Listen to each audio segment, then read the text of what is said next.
A remake or remaster of The Elder Scrolls 4 Oblivion might be on the horizon, according to a newly surfaced rumor. However, the project is allegedly not in the works at Bethesda, who is currently busy wrapping up development on Starfield.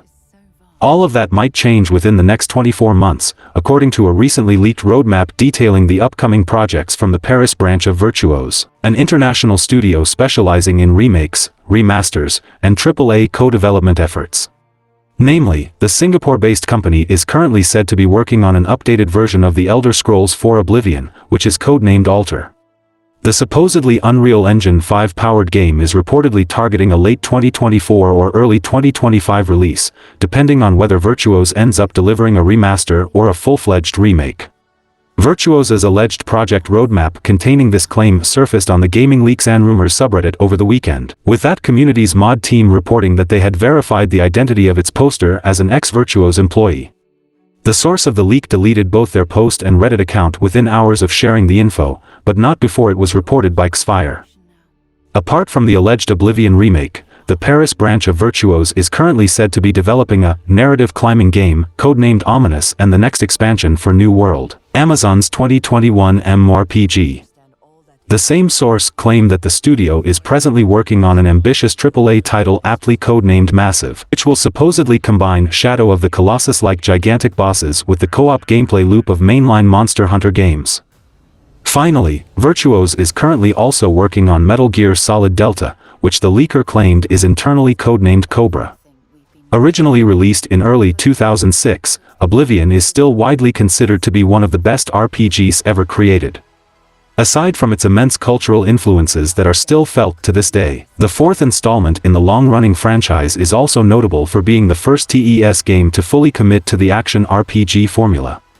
This transition from the series' tabletop RPG roots is best illustrated by the fact that swinging at an opponent in Oblivion guarantees a hit, whereas doing the same in The Elder Scrolls 3 Morrowind merely triggers a roll that determines whether the attack will actually land. The Elder Scrolls Oblivion is a title that is remembered fondly by the franchise's community, despite having inevitably aged since its original 2006 release date.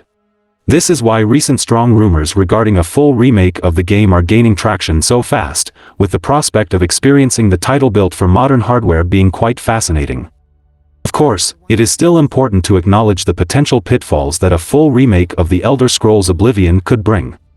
While the experience has already captured the attention of many fans, it could mark a significant hold-up to the development and release of the hugely anticipated The Elder Scrolls 6.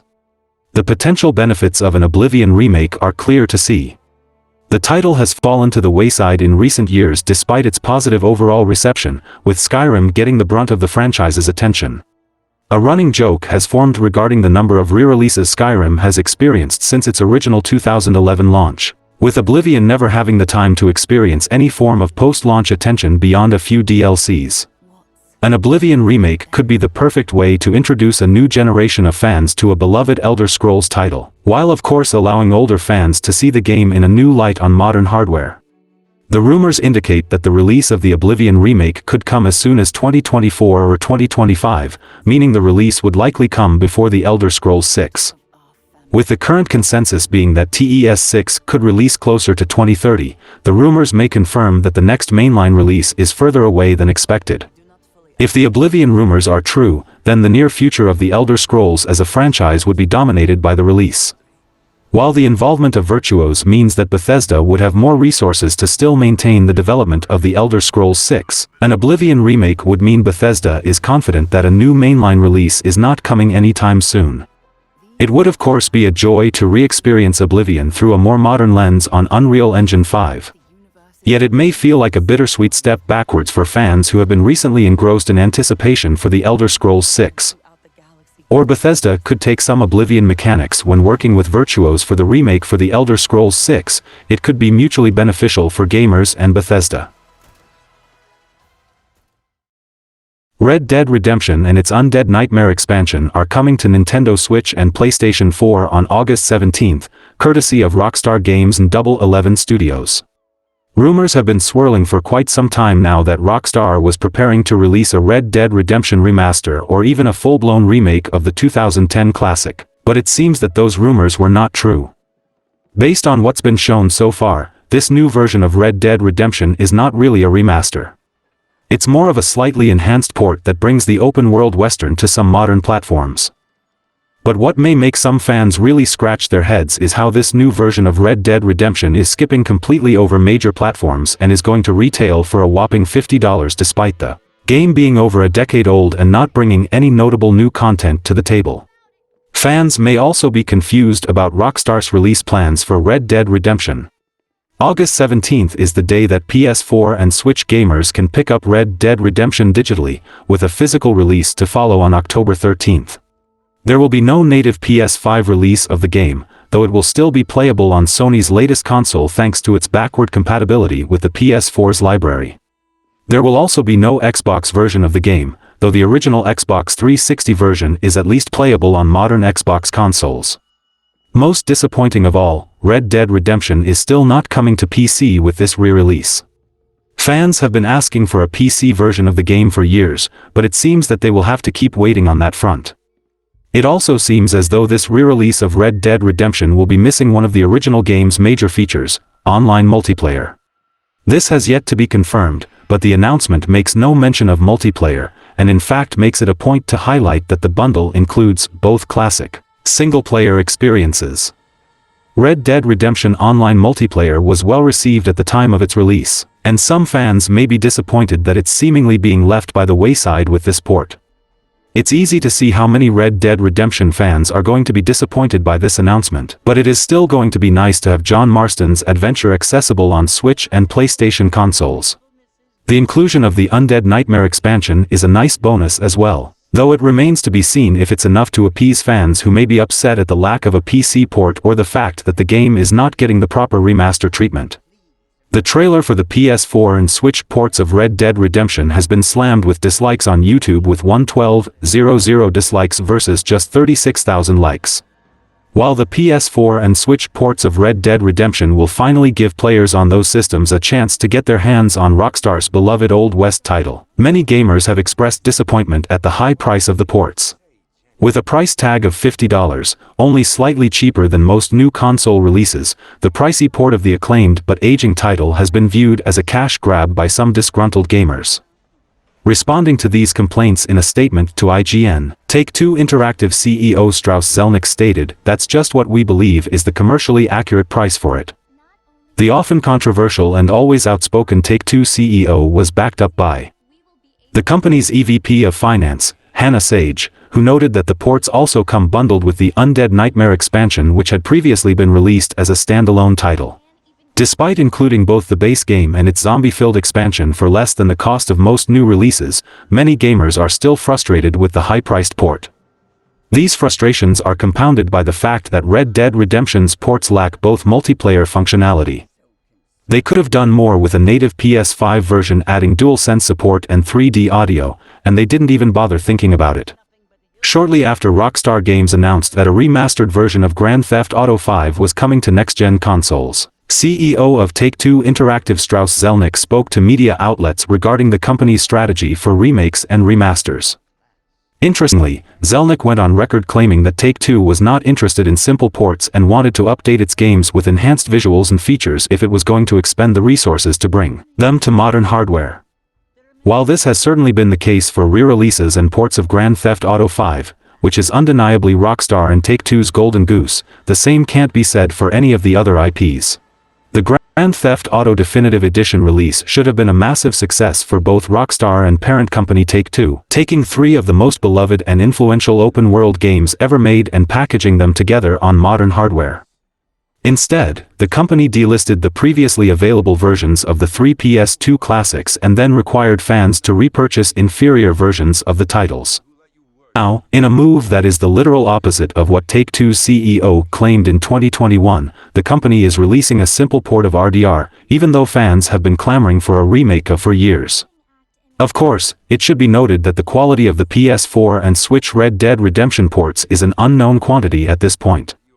No one can say for sure whether these releases will fail to reach the bar of quality set by the original or repeat the same blunders of the Grand Theft Auto Definitive Edition. Even if the ports themselves are of sterling quality, however, they still represent a massive disappointment for fans who have been following years of leaks and rumors hoping for an updated release of Red Dead Redemption on the most powerful modern consoles. With Take-Two and Rockstar's financial projections showing a massive windfall of earnings heading to the company in the next 2 fiscal years, it's possible that the company will release Grand Theft Auto 6 sometime in 2024. As a result, it's now clear that priority is being given to new games in its star franchise rather than devoting resources to remasters or remakes of older games. While many iconic older titles may get the remake treatment for the sake of graphical improvement, there is a clear need for the story of RDR to be recontextualized around its later prequel. Things like references to Arthur Morgan could easily be added within a Red Dead remake, creating a seamless narrative experience between the two games. Elements such as this were exactly why fans were so excited about rumors suggesting a remake. Of course, Grand Theft Auto 6 is expected to launch within the next few years, and a Red Dead remake could have been the near future release to keep players engaged. This would have only worked in a very specific time frame which has now passed, and it's now unlikely that a remake will release any closer to GTA 6's launch. Remaking Red Dead Redemption in its entirety to match the standard set by its sequel would obviously be no small challenge and would take quite a lot of development time, though fans probably would have been content with waiting that long if it meant the product they were getting met their hopes and expectations. Hopefully Rockstar is fully stacked on GTA 6, and a Red Dead Redemption remake will be given to Bluepoint, or Rockstar might be taking it themselves after the release of GTA 6, though it is highly unlikely coming from them, as GTA 6 is gonna be a live service game. A recent update for Red Dead Online gives players 3 new missions to choose from in the game. Although new updates in Red Dead Online have been sparse, these 3 missions offer something new for fans of the online iteration of Red Dead Redemption. It's been a tough road for many fans of Red Dead Online. Although the world of Red Dead Redemption is perfect for an online format, some fans of the game have criticized Rockstar for showing favoritism towards GTA Online and neglecting Red Dead Online when it comes to regular updates and content. Players have even gone so far as to host a funeral in Red Dead Online as a way to mark the death of the game due to its lack of content. Despite these issues, there are still many fans of the game who have been hanging on to Red Dead Online as they still find the overall experience fun. For those who have been craving some new content, a recent update will make many players happy. There are now 3 new Telegram missions in Red Dead Online that players can choose to take part in. The 3 missions that players are able to choose from are called Hostage to Fortune, The Bell Tolls, and Trial and Tribulation. Players who have been waiting for some action can finally jump in on some new missions thanks to this update. When it comes to what the new Red Dead Online missions entail, Hostage to Fortune involves searching for a chief witness in a court case who has run off, tasking you with finding them before other bounty hunters do first. The second mission, The Bell Tolls, requires players to guard a train that is carrying some of the O'Driscoll boys to the gallows. Lastly, Trial and Tribulation has players sneaking families out of Valentine after it has been taken hostage by a group of thugs that are terrorizing the town. Despite the player count for Red Dead Online falling, these new missions will hopefully breathe some life back into the game. Red Dead Online has what it takes to be a truly great online experience, and it's unfortunate that it hasn't lived up to its incredible potential. However, there is still hope for the game to gain a second wind, and this new update will hopefully bring forth even more content and missions in the following months for players to enjoy. Take-Two's CEO has offered an update on the possibility of a Red Dead Redemption movie at the company's latest earnings call. Interest in video game adaptations has surged in recent times, particularly after the success of the Super Mario Bros. Movie and The Last of Us TV series. While enthusiasm around a Red Dead Redemption movie is seemingly growing strong among fans, the company's CEO clarifies that the situation isn't straightforward. Following the surge in successful video game adaptations, some are already looking to Take-Two as the next possible hit since the publisher is home to a number of acclaimed titles ranging from Borderlands and Grand Theft Auto to Red Dead Redemption. However, during the latest quarterly investors call, Take-Two CEO Strauss Zelnick commented that this isn't the case and that all film and TV projects carry too much risk for the small economic opportunity they represent. The CEO further stated that the success of the Super Mario Bros. Movie and The Last of Us points out that there are many failures where money was lost. Of course, Take-Two already has a couple of game-based movies in the works in the form of Borderlands and BioShock. while Zelnick indicated that more such projects could happen in the future. He also mentioned that the company will take a very selective approach to licensing. He went on to state that Take-Two isn't going to bet on the company's future or its IP, based on someone else's execution in another area of the entertainment business.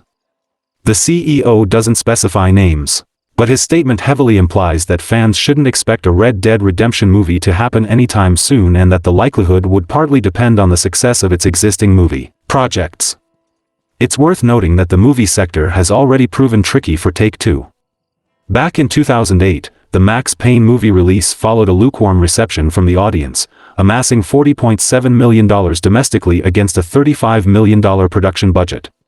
The company's present circumstances appear to be equally challenging, especially with the Borderlands movie. The project has been in the works for the past 2 years, and despite claims about its progress, the Borderlands movie is still 1 year away from release. Interestingly, the movie space isn't the only area of concern for the company. Either way, it will be interesting to see how Take-Two will navigate the future of the Red Dead Redemption franchise. Speaking of Rockstar, Rockstar Games announced its acquisition of CFX.RE, the team behind 5M and Red M. These platforms enabled the creation of the largest Red Dead Online and Grand Theft Auto Online roleplay communities. 5M and Red M allow users to create and join custom servers for Rockstar Games' GTA Online and Red Dead Online. These standalone private servers allowed users to modify online play without altering the game's installation files. Also, because they are separate servers with a different client, players could freely swap between them and Rockstar's servers without risking an automatic ban. These features and others enable the creation of role-playing servers for GTA Online and Red Dead Online, including the former game's popular NoPixel server. Rockstar announced its acquisition of CFX.RE in a Newswire post on the company's website, with CFX.RE also issuing a separate statement. In Rockstar's post, the studio describes how it has been excited by all the new ways fan communities have found to expand Grand Theft Auto 5 and Red Dead Redemption 2. The company is especially interested in supporting the fan-run roleplay servers, prompting recent changes to Rockstar's mod policy. The studio says that its acquisition of CFX.RE will help the team find new ways to improve its services and strengthen the Red Dead Online and GTA Online roleplay communities. Meanwhile, CFX.RE clarified that its acquisition by Rockstar will not result in any significant changes in its day-to-day operations. However, the group says that Rockstar's support will enable it to greatly improve 5M and its community. The CFX.RE team says it is excited by the opportunity this partnership offers. However, the team also clarified that its focus would remain on improving 5M and Red M. CFX.RE says that it will not have any involvement with the upcoming Grand Theft Auto 6 or any other aspect of Rockstar's game development. In the past, Rockstar and its parent company Take-Two Interactive have had a complicated relationship with RP servers. Last year, Rockstar put restrictions on the GTA Online roleplay servers. However, those rules were mainly intended to prevent third parties from profiting from Grand Theft Auto Online. Even at the time, Rockstar was careful to clarify that it supported the RP community. Now that CFX.RE is officially part of Rockstar Games, it seems clear that the RP servers will continue to play an essential role in Grand Theft Auto and Red Dead Redemption's future. It is, of course, reasonable that some fans might be concerned about Rockstar potentially exerting more influence later. However, for the time being, both parties seem optimistic about the partnership. Telltale has acquired Flavourworks for an undisclosed sum. The company's shared understanding of the convergence of the film and games sector was cited as one of the reasons behind the acquisition. Flavourworks CEO Zachary Slater will become Telltale's managing director for Europe. The UK-based mobile studio is known for narrative-driven title Erica and its touch video tech, which lets users interact with live-action footage. Telltale CEO Jamie Audley commented, "Fans today want to interact with their favorite IPs more deeply, and interactive narratives are a really immersive way to do that. At the same time, people want to access their games from wherever they are, regardless of device or platform. Flavourworks technology and interactive video expertise will enable us to efficiently create story-based games and reach more people through streaming and new platforms. We're excited about what it could mean for our portfolio of games." Slater added, Telltale is the perfect partner to maximize the value of our proprietary touch video games engine. They are the iconic narrative gaming brand, and we look forward to powering distribution of their games on new platforms, as well as tapping their creative and publishing resources to elevate our own original IP development. Both companies are supported by Hero Capital, with Telltale raising $8 million earlier this year with the VC firm as its lead investor. Meanwhile, Flavourworks has been backed by Hero since 2019. Telltale shut down in 2018 but was resurrected in 2019 by LCG Entertainment. Its debut title under this new leadership, The Expanse, a Telltale series, launched last week. Baldur's Gate 3 is closing in on Hogwarts Legacy's record number of concurrent Steam players. This development illustrates how the fandom has been quick to embrace Larian Studios' latest title as soon as Baldur's Gate 3 released to massive acclaim on August 3. Following a prolonged period of Hogwarts Legacy's dominant Steam sales, Avalanche Software's hit Harry Potter RPG still holds the title of the biggest 2023 launch on Valve's platform. Days into its release, Hogwarts Legacy peaked at 879,000 concurrent Steam players, thus also becoming WB Games' biggest PC launch in the publisher's history. Some 6 months later, Baldur's Gate 3 finds itself within reach of that impressive record, as Larian's newest RPG boasted 814,666 concurrent Steam players during its launch weekend. Since AAA games historically hit their player peaks early into their market debuts, it's dubious whether Baldur's Gate 3 will actually manage to surpass Hogwarts Legacy in the coming days. After all, even the current record holder slowed down after 72 hours, with Hogwarts Legacy's player count experiencing a dramatic drop in the weeks that followed its release. But even just being in the same ballpark as one of the most universally appealing games of the year is an astonishing achievement for Baldur's Gate 3. Not least because classic CRPGs are a much smaller niche compared to open-world role-playing games that focus on action. The immense success of Baldur's Gate 3 has also inspired hope among the genre's aficionados that Larian's latest title will usher in a return of high-budget CRPGs, the type of games that mainstream publishers have largely ignored since the early 2000s. On Sunday, August 13th, Baldur's Gate 3's concurrently player total peaked at 875,343. That's an increase of over 60,000 additional concurrent players, or over 7%. A mostly single-player RPG like Baldur's Gate 3 maintaining such impressive concurrent player numbers but also increasing them is a rare and impressive feat. The game's current commercial momentum could also help convince Larian to consider committing to DLC for its acclaimed RPG, assuming post-launch content isn't already in the works. No such expansion has yet been announced, with Baldur's Gate 3's boss recently revealing that the studio still hasn't decided on its next project. The first two Baldur's Gate games had both received one major expansion each about a year into their respective releases. However, that track record might not mean much 2 decades later, especially seeing how Larian has historically preferred delivering complete experiences followed by the occasional definitive edition, but no extensive post-launch content support. Pre-orders for the PlayStation 5 version of Baldur's Gate 3 have dramatically increased ahead of the game's scheduled launch on the console. Baldur's Gate 3 came out on PC on August 3, while a PS5 edition of the game is set to release next month. Pre-orders for Baldur's Gate 3 have spiked on the PlayStation Store in the US, and the game now leads a list highlighting the best-selling titles. This means that Baldur's Gate 3 is beating Madden NFL 24, Mortal Kombat 1, EA Sports FC 24, Marvel Spider-Man 2, and more on PSN. A previous update showed Baldur's Gate 3 at second place, but it's now the best-selling PS5 pre-order on PSN in the US. Some gamers in the replies have also shared screenshots of their pre-order confirmations, with one user showing that Baldur's Gate 3 is the second best-selling pre-order on PSN in the UK. It's no surprise to see sports game and other popular franchises dominate this category, with the rest of the list consisting of different versions of the same games. However, it looks like the reception for Baldur's Gate 3 on PC has increased the hype for the PS5 release. It'll be interesting to see if Baldur's Gate 3 can remain on top until launch day, and how its PS5 sales compare to the PC version of the game. Xbox fans should be noted that Baldur's Gate 3 will release on Xbox Series X at a later date, as it looks like the development team will take longer to get local co-op working on Xbox Series S. A recent report suggested that Xbox players may have to wait until 2024 to get Baldur's Gate 3 as Larian Studios continues to work on this version. Devolver Digital has just released a video announcing the delay of 5 games, including the platformer The Plucky Squire. The video game publisher has been known for bringing great indie titles to players for over a decade. In that time, it released hits like The Talos Principle, Enter the Gungeon, Fall Guys, and Hotline Miami.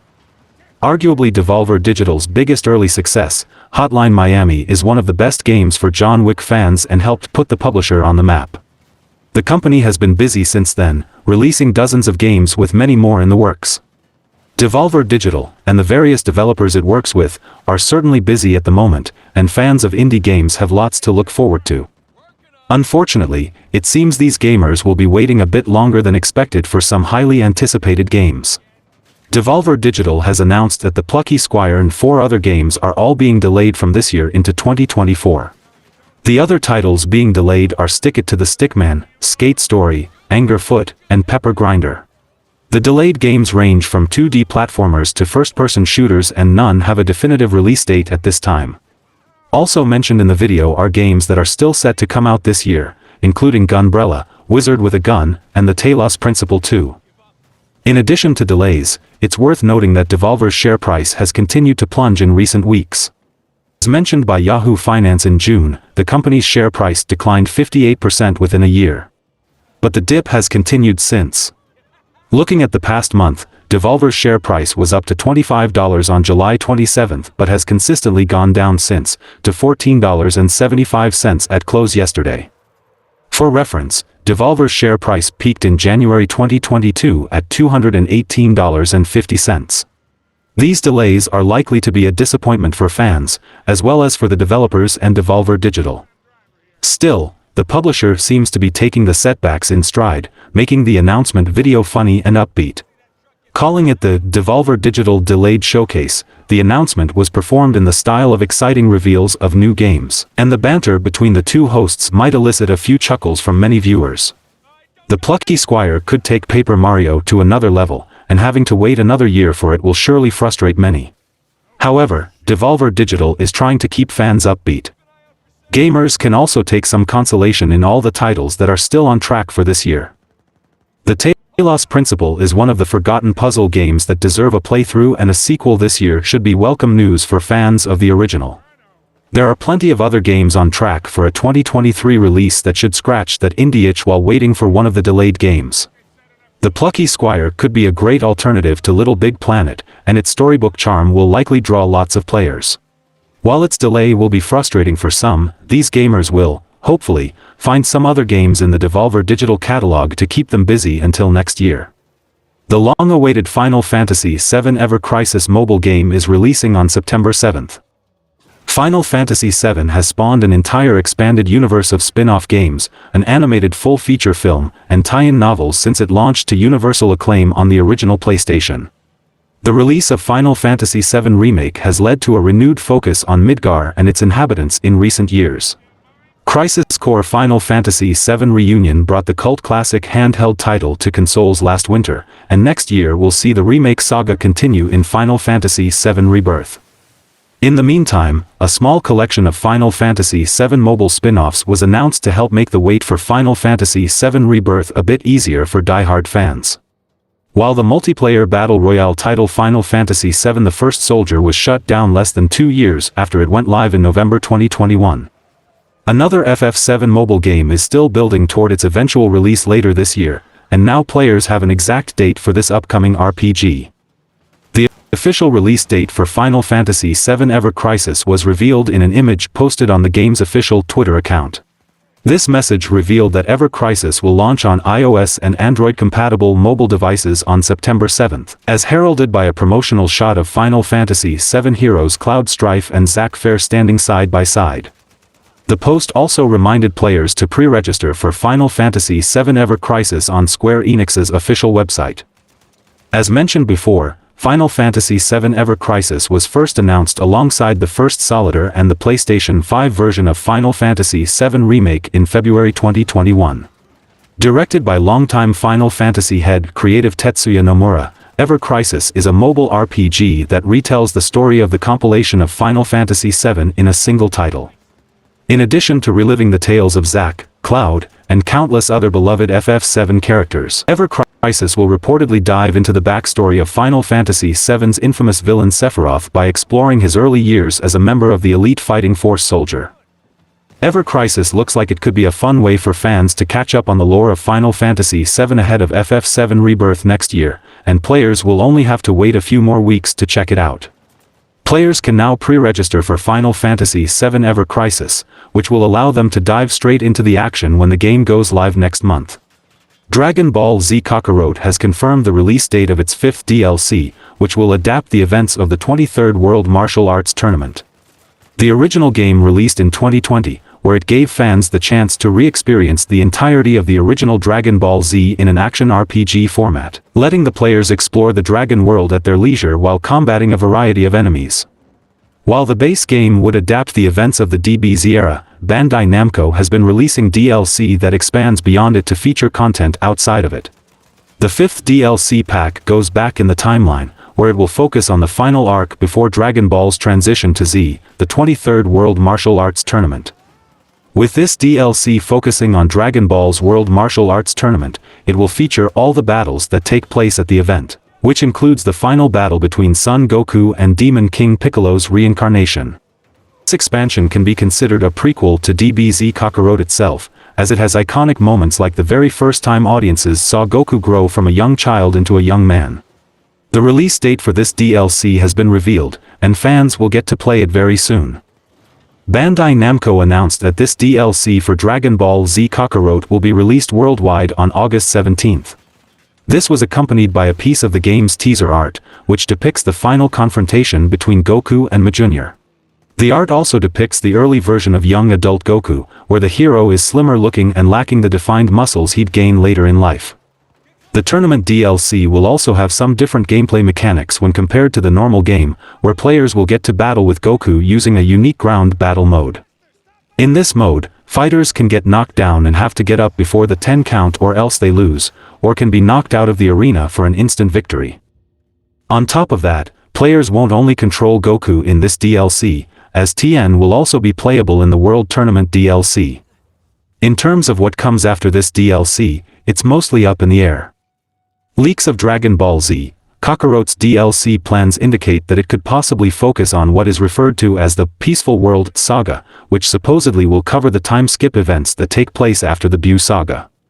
While it is a somewhat anticlimactic arc of events to adapt for the final DLC of this season pass, it would be somewhat appropriate after releasing a DLC that focused on the 23rd World Martial Arts Tournament. Nintendo recently filed 32 patents, with almost all of them related to the recent Legend of Zelda Tears of the Kingdom. Nintendo often patents technology for games and apps, and the company seems to be on a spree right now due to the success of its latest Zelda. Tears of the Kingdom perfectly combined its predecessor's exploration with building mechanics, taking the world by storm back in May. The new mechanics allowed gamers to make awesome creations in Tears of the Kingdom, which made the game go viral online with countless videos of player creations.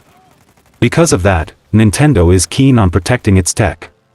From July 10th to August 4th, Nintendo filed patents for 32 technologies, with all but one being directly related to Tears of the Kingdom. While patents are pretty common in the gaming world, it's uncommon to see many of them in a short time frame so soon after a game's launch, especially when they concern very small aspects of the experience that may go fully unnoticed by most gamers. Unsurprisingly, Zelda taught K abilities such as Fuse and Ultra Hand appear among the patents. However, even minor, specific abilities such as Riju's remote lightning attack is part of the patents, too, something that most gamers wouldn't have guessed could be unique technology. Other examples include calculations for speed while Link moves on top of dynamic objects like vehicles, which are not as straightforward as they may sound. Nintendo even went as far as patenting the loading screen sequence in the game. Unfortunately, none of the recent filings seem to point out content in future entries of the series, only mechanics that were already used in Tears of the Kingdom. The patent applications cover a variety of gameplay mechanics and technology, such as the limits of Link's Ultra Hand ability, or the game's method for calculating the speed and physics of moving vehicles, and also covering mechanics like the game's recall ability. Another patent has been applied to the loading screen used when Link fast travels between destinations, described as a game processing method capable of enriching game presentation during a waiting period in which at least part of the game processing is interrupted. It is wild to think Nintendo patenting all of these things. Some of the mechanics like time manipulation and rebuilding were already found in older games like God of War Ascension, God of War 2, the Prince of Persia games and many other. Hopefully these patents don't limit other creators to not using similar type of mechanics in games in the future.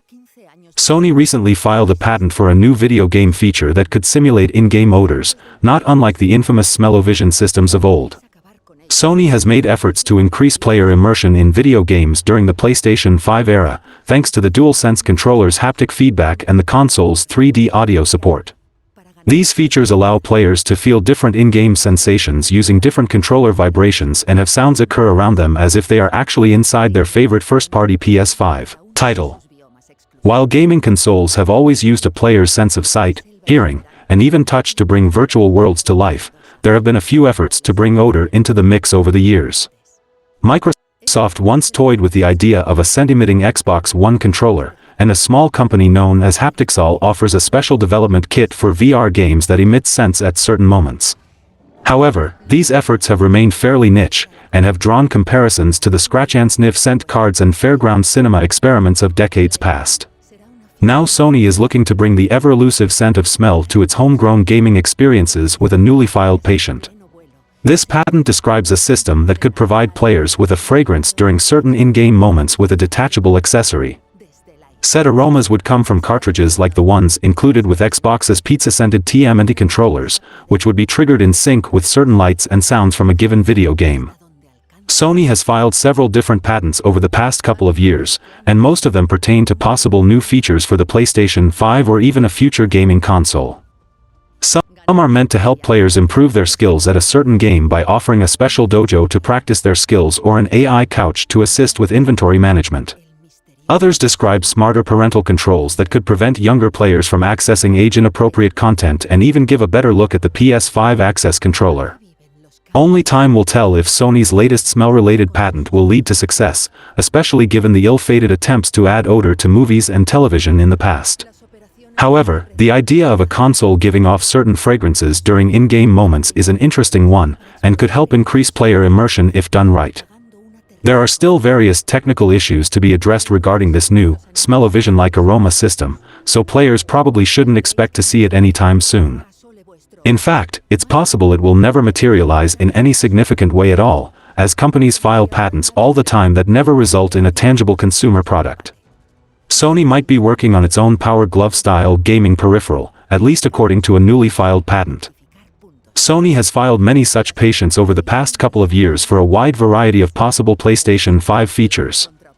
The PlayStation Access controller might not be the only new control scheme Sony has in the works, as a recent patent filed by Sony Group Corporation suggests that the company is developing a gaming glove controller. According to this patent, the gloves would be able to detect the positions of the player's fingers and move them in-game using sensors built into the thumbs and fingers, but there are some detection issues to be worked out for when the player's fingers are obscured. A solution to this is listed in the form of multiple sensors that can pick up the slack for the one that is covered up. Sony's latest patent will likely bring to mind Nintendo's Power Glove, a controller accessory released for the original Nintendo Entertainment System in 1989. It was meant to revolutionize gaming by allowing players to control games with motion, something that Nintendo later implemented to better success with the Wii. However, the Power Glove failed to properly translate a player's movements properly, and the peripheral is now better known for its appearance in the Wizard than its actual time on the market. This hasn't stopped other companies from trying to make their own Power Glove-like peripherals over the years, and it appears that Sony is working on a PlayStation-branded answer to it in the form of these currently unnamed gaming gloves. Only time will tell if this newly patented project will ultimately see the light of day, and the patent itself even acknowledges some potential technical issues with the sensors sometimes not detecting a player's fingers properly. Still, Sony's newest patent looks like it could be an interesting way to add additional immersion to its AR and VR projects should it manage to overcome the Power Glove shortcomings. Sony is now officially beta testing 4K cloud gaming for the PS5. Previously, the company had hinted that it's keen on exploring cloud gaming more intently via the PS5 owing to the growing interest in the space. Now, it appears that Sony is following through as gamers get a glimpse of what's to come on the platform. Of course, Sony's cloud gaming efforts have been in the works for a while. Last year, Sony patented a cloud streaming device along with a patent for a browser-based cloud gaming feature. More recently, another patent indicated that Sony is possibly working on a cloud gaming projector as well. With the new PS5 cloud gaming beta tests going out, the PlayStation maker is seemingly doubling down on its hopes for the technology. Following the PlayStation CEO's comments on aggressive cloud gaming plans, the company has now confirmed that 4K cloud gaming public beta tests have begun rolling out for the PS5. While Sony is yet to state the specifics of the beta publicly, some gamers claim that it offers options between 720p, 1080, 1440p, and 2160p, 4K, resolutions. At the moment, it's unclear if Sony's 4K refers to the rendering resolution or the streaming resolution. Either way, games would automatically load previous cloud saves, which means players can simply pick up from the get-go. As per Arashi Games on Reset Era, existing cloud streaming PS5 titles include God of War Ragnarok, Horizon Forbidden West, Fortnite, Fall Guys, Destiny 2, Returnal, Demon's Souls, Death Stranding, Sackboy: A Big Adventure, and Destruction All Stars. The company is yet to comment on the possibility of extending these cloud gaming capabilities to the upcoming Sony Q handheld. The PlayStation maker has been working on the Sony Q handheld since 2015 until its official reveal earlier this year as a streaming platform for PS5 games. Interestingly, Sony's cloud gaming push comes at a time when its rival Microsoft faces regulatory push over its pending $68.7 billion Activision Blizzard acquisition. Back in April, the CMA went on to block Microsoft's Activision deal, specifying its concerns about the Xbox maker potentially dominating cloud gaming. Of course, the dust has seemingly settled since then, with Sony even signing a 10-year Call of Duty deal with Microsoft. Now, with Sony getting serious about cloud gaming, it will be interesting to see how the space will play out in the near future. We have a bunch of release dates and delays to cover in this next section of the video. Dotemu has finally revealed and fans can get their hands on the huge DLC expansion for the excellent Teenage Mutant Ninja Turtles, Shredder's Revenge, and it's soon. The Dimension Shell Shock DLC, which adds 2 new fighters in Karai and Miyamoto Usagi along with a dimension-jumping new survival game mode, new music from T. Lopez and extra color schemes for the game's playable cast, is set to launch on August 31st. A new trailer has also dropped, showing off more of the Dimension Shell Shock expansion. Dotemu and Tribute Games have announced Teenage Mutant Ninja Turtles Shredder's Revenge, Dimension Shell Shock, a brand new DLC expansion to 2022's excellent retro brawler. Although details including a release date are still scarce, Dimension Shell Shock will reportedly feature an all-new game mode, new character color palettes, new music tracks from T. Lopez and new playable characters, one of which has been revealed to be the iconic samurai rabbit, Usagi Yojimbo. Horror fans have received an official release date for the upcoming sci-fi horror game Quantum. The release date was revealed in the latest story trailer along with a slew of gameplay and story details. Indie developer Team Kill Media first announced Quantum back in March of 2020.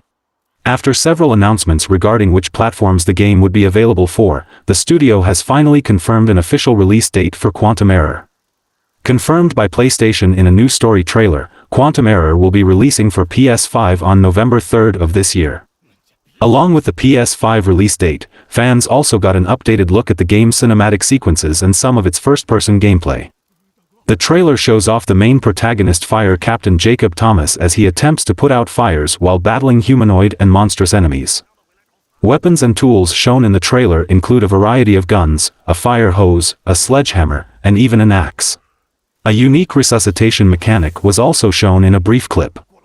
Various cosmic environments and apparent quantum realms suggest an expansive story to complement the explorative gameplay.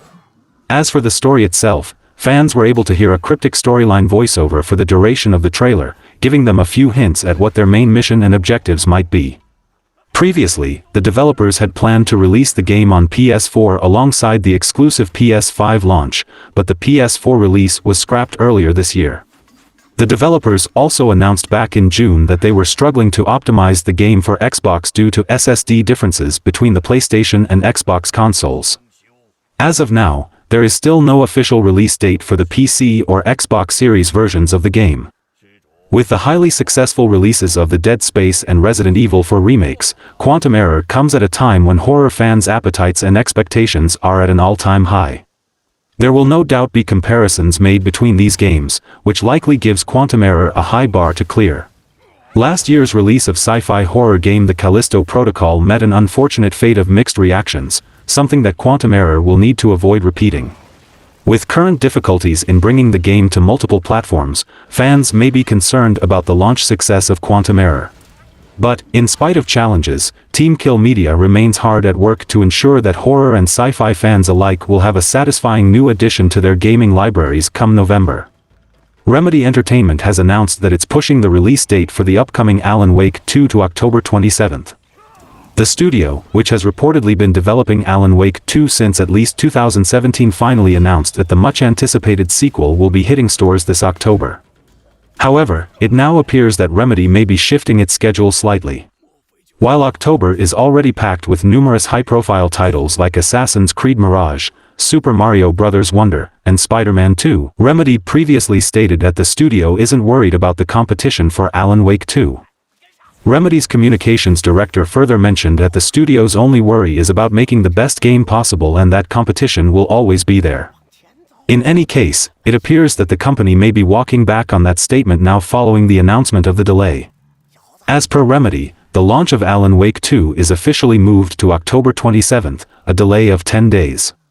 The studio states that the idea of adjusting the launch date was to give gamers more space for everyone to enjoy their favorite games. While the new date does avoid some of the other highly anticipated titles, it will now be released during the same week as Sony's Spider-Man 2. Back in 2010, the original Alan Wake's launch was stifled when it was released in the same week as Rockstar's Red Dead Redemption. It remains to be seen how far its new release date will impact Alan Wake 2 sales, particularly as the month is also packed with several horror-themed content releases. A few months ago, the upcoming title sparked some backlash from the gaming community when it mentioned that Alan Wake 2 will be a digital-only release. But while this was definitely the right call on Remedy's part, it doesn't mean that Alan Wake 2 is out of the woods yet. Marvel's Spider-Man 2 is set to be a pretty big game, and while many fans will have completed it in the first week of its release, many won't have. They may still not be ready to jump into Alan Wake 2 on October 27th.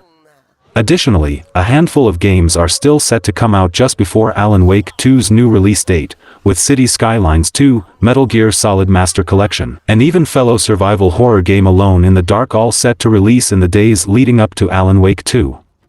So while Alan Wake 2's new date does give it more room to breathe, it still doesn't mean it gets the spotlight all to itself. Ubisoft has changed the release date for Assassin's Creed Mirage, moving the highly anticipated game from October 12th to October 5th. Typically, video game release date changes means fans are going to have to wait longer to play the game, but that's not the case with Assassin's Creed Mirage. Hype is high whenever a new Assassin's Creed game is nearing release, but it seems fans are especially excited for Assassin's Creed Mirage. The recent Assassin's Creed games have been massive open-world affairs with a focus on RPG elements, but Assassin's Creed Mirage seems to be a return to the franchise's roots, having a lot more in common the first two games than anything else. Fans excited to see if Assassin's Creed Mirage lives up to the hype don't have to wait as long to play it as previously expected now that the game is launching on October 5th instead of October 12th. Along with revealing the new Assassin's Creed Mirage release date, Ubisoft also confirmed that the game has gone gold, meaning it's wrapped development and ready to ship to stores. It's possible that the release date change is just because Assassin's Creed Mirage went gold earlier than Ubisoft expected, but it's also possible that this was a calculated decision to put some distance between the game and some of the other heavy hitters set to drop in October. September 2023 to November 2023 is going to be packed with major releases, but the one month with arguably the stiffest competition is October. Before the first full week of the month is up, Detective Pikachu Returns releases October 6th on the Switch, and shortly after Forza Motorsport comes to Xbox Series X and S and PC on October 10th. Aslo Alan Wake 2 and The Lords of the Fallen releases around the same rhyme. AC Mirage's original October 12 release date would put it in direct competition with these titles, in addition to a few more releasing closer to the middle of October. It's what releases at the end of the month, however, that Mirage wants to distance itself from as much as possible. On October 20th, a pair of games are slated for release that could give the rest of the month's titles a run for their money. Marvel's Spider-Man 2 and Super Mario Bros. Wonder will release on the PS5 and Switch respectively, with each game expected to make a big splash. Any game releasing soon before or after will have to contend with the sheer amount of attention Spider-Man 2 and Super Mario Bros. Wonder will receive, even if they offer wildly different experiences. AC Mirage is no exception to this possibility, making its new release date a boon for the title's future success. Assassin's Creed Mirage was always going to be up against strong competition with its fall 2023 release, but Ubisoft's decision to ship the game a week earlier should help it stand out. Mirage is very much an experiment in that it will have to find common ground between old school and new school AC fans.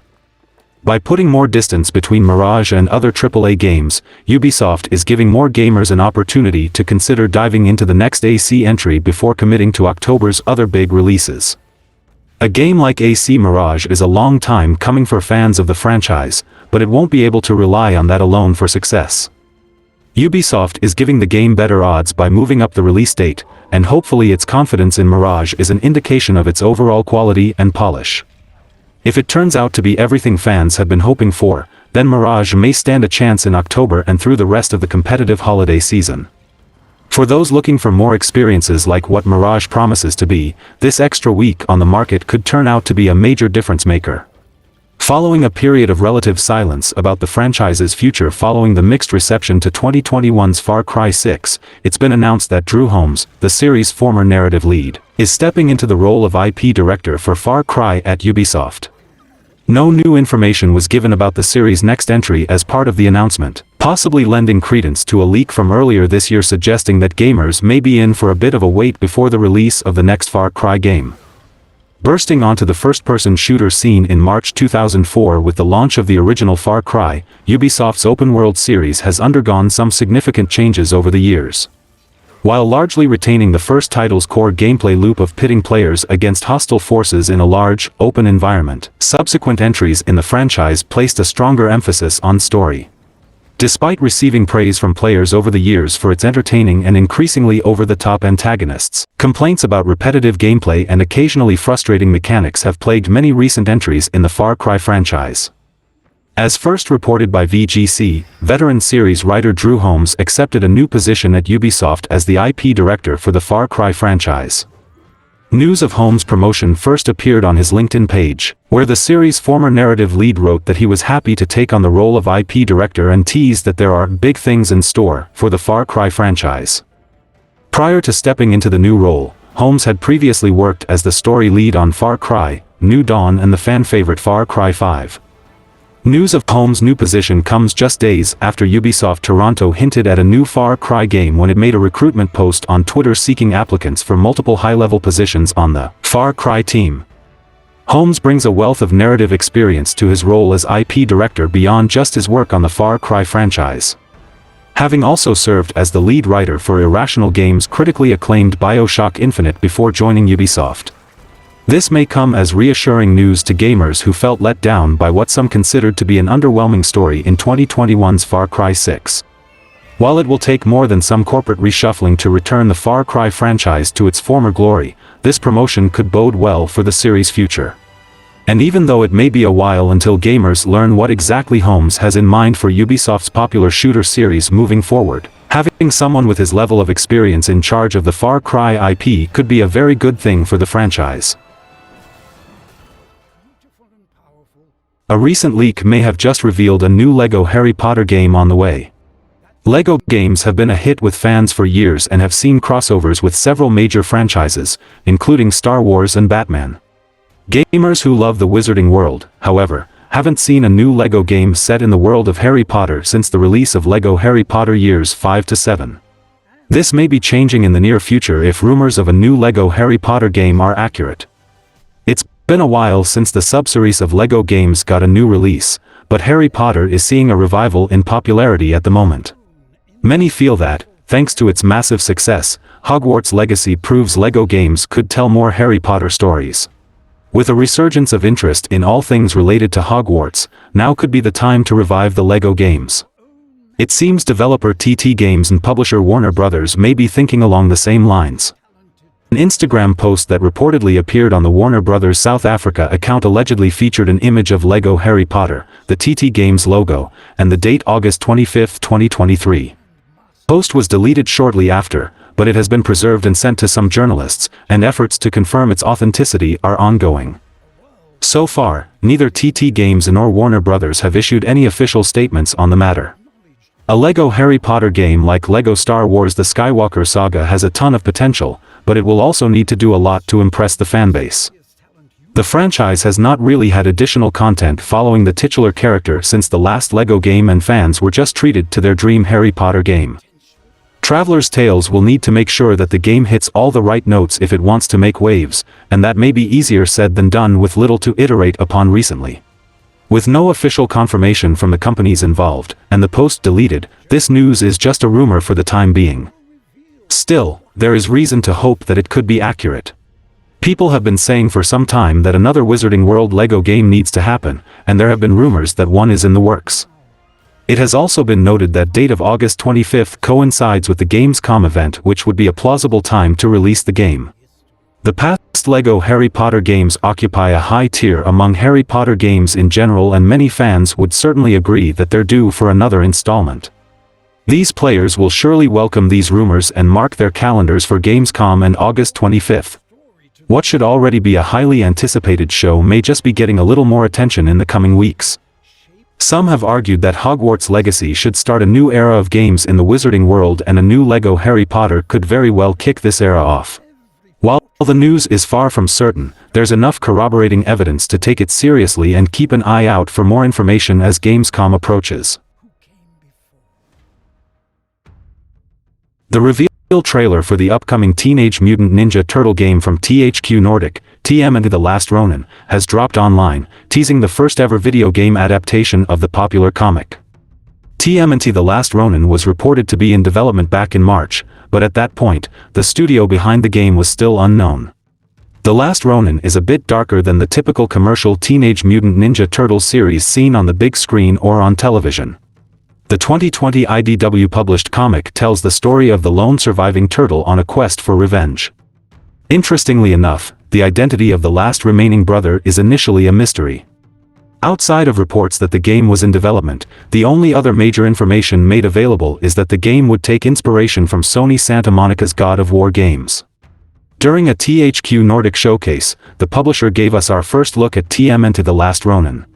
The 45-second trailer teases the overall plot of the series with 4 candles obviously meant to represent the 4 turtles. Each flame is extinguished as a scene plays in the background, presumably referring to the death of each of the brothers, until only one candle remains lit. The final shot shows the last remaining turtle taking on various robotic-looking foes with the text, "In development," overlaid. TMNT The Last Ronin anchored a showcase that hyped up several other upcoming THQ Nordic games, like a new co-op South Park title, as the publisher likely hoped it would satiate fans as the one last announcement before signing off. The game also appears to be skipping the previous generation of consoles, as it was announced to be in development for PlayStation 5, Xbox Series X and S, and PC. THQ Nordic is the developer and publisher behind the popular Darksider series, among many other games, so fans are understandably optimistic about the upcoming comic book adaptation. The Darksiders hack-and-slash-action gameplay theoretically lends itself well to a Teenage Mutant Ninja Turtles game, and the reported God of War inspiration also seems fit with the Last Ronin revenge story tone. Teenage Mutant Ninja Turtles have had recent success in the video game space, with beat-em-up throwback Shredder's Revenge scoring positive reception, but this upcoming title looks to be the series' foray into the AAA gaming space.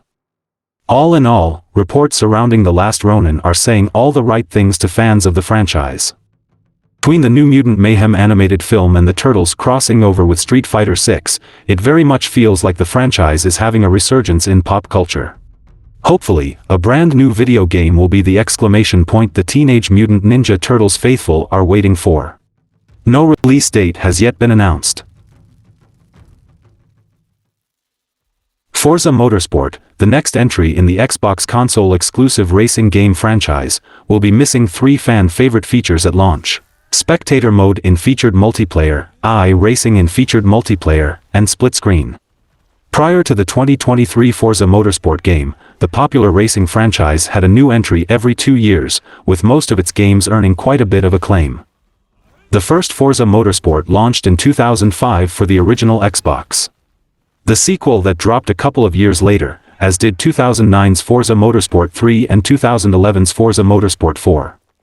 2013's Forza Motorsport 5 was the franchise's first miss. The Xbox One launch title was released with significantly less content than its predecessors, leading many to accuse Microsoft of rushing the game's development to meet the Xbox One's release date. Luckily, Forza Motorsport 6 and 7 got things back on track, though they still didn't reach the same heights as the first 4 titles. While there was only 2 years between the releases of the first 7 Forza Motorsport games, it's officially been 6 years since Forza Motorsport 7 hit the scene. This puts even more pressure on the new Forza Motorsport to deliver, and it will be interesting to see if it is able to bring the franchise back to its former glory or if it will be fall short of expectations. Unfortunately, the fact that the game will be missing spectator mode in featured multiplayer, racing in featured multiplayer, and split screen doesn't bode well. Longtime fans who enjoy those features will be disappointed to see that they've all been left on the cutting room floor when the new Forza Motorsport launches on October 10th.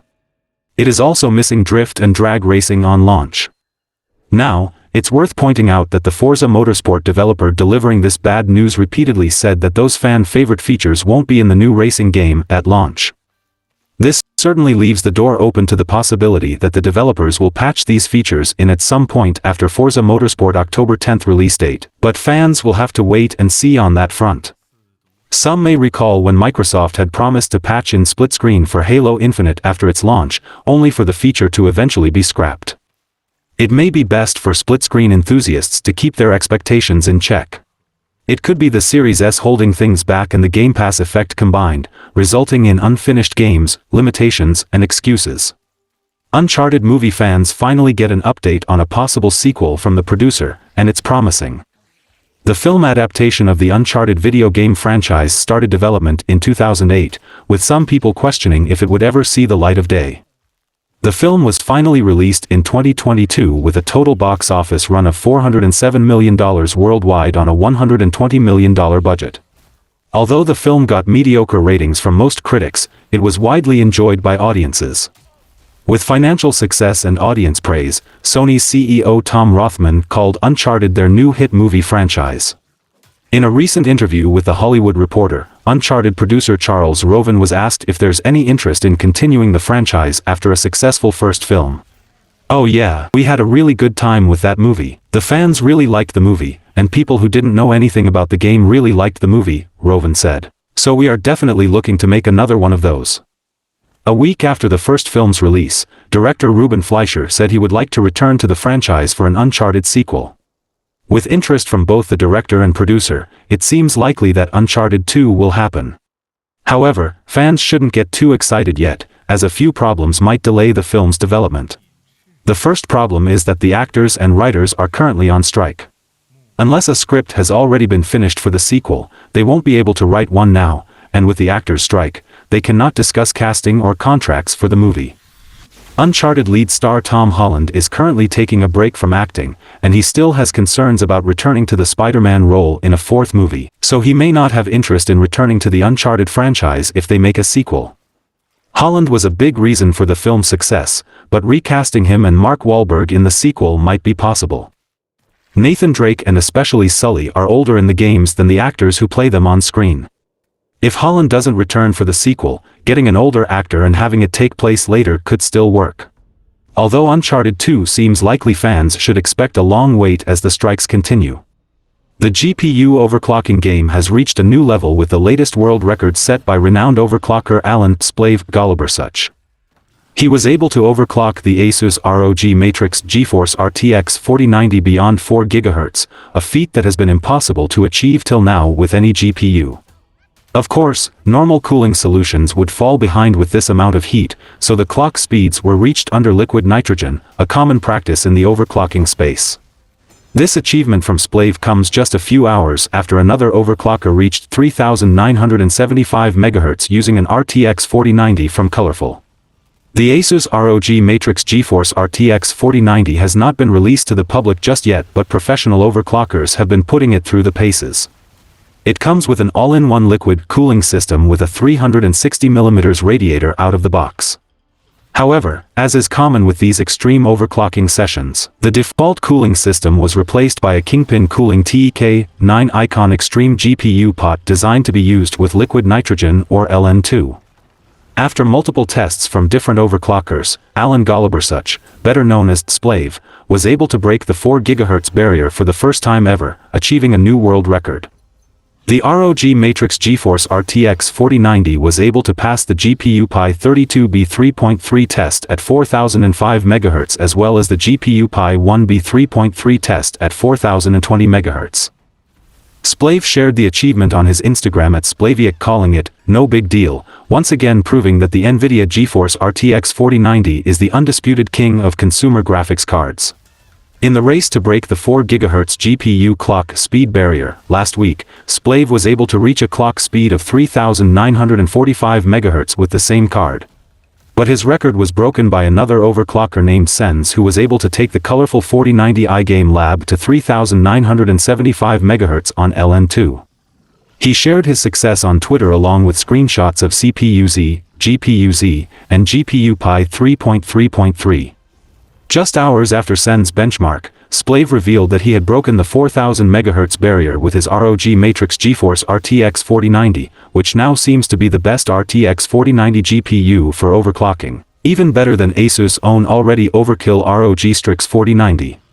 For those unaware, GPU Pi calculates the value of the mathematical constant pi in parallel by using the BPP formula and optimizing it for CUDA-capable devices to 32 billion and 21 billion decimal places. These calculations stress the GPU, making it reach extremely high temperatures, hence the liquid nitrogen. Prior to the new world record of an impressive 4 GHz plus clock speed set by the ROG Matrix GeForce RTX 4090, another 4090 was the reigning champion. A team of overclockers from Greece called OGS managed to push the Galax GeForce RTX 4090 HOF graphics card to 3825 MHz in November of last year. And that's all for the video, guys. Like and share the video for a greater audience. Comment your thoughts on the topics, and donations are always appreciated. Subscribe to the channel and click the bell icon, and until then, from SMPV, it's goodbye.